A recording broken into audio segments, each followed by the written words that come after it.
Studio जीवा चौक मधुबनी। सैया परदेस गेलै दुख बेसी बढ़ गेलै, सैया परदेस गेलै दुख बेसी बढ़ गेलै।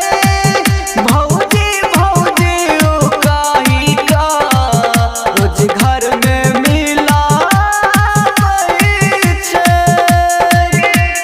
लोहरा गुअरवा मारेला संगे ई तेलियावा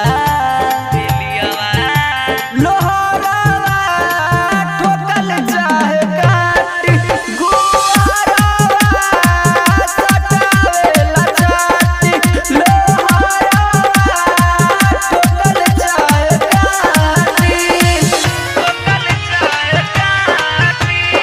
मिक्स बाय विक्रम सिंह।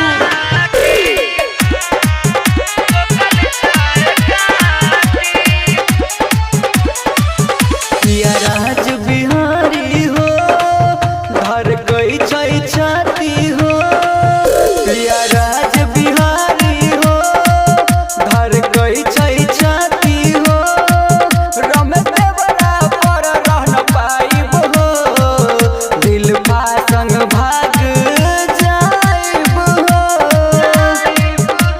सुरेश छही पागल फेरा में लागल, अनिल छई लोहरावा ठोकल चाहे काटी गुअरवा सटावेला चाटी लोहरावा ठोकल चाहे काटी। रूपम रिकॉर्डिंग स्टूडियो जीवा चौक मधुबनी। Mobile number 91 10 96 36 60।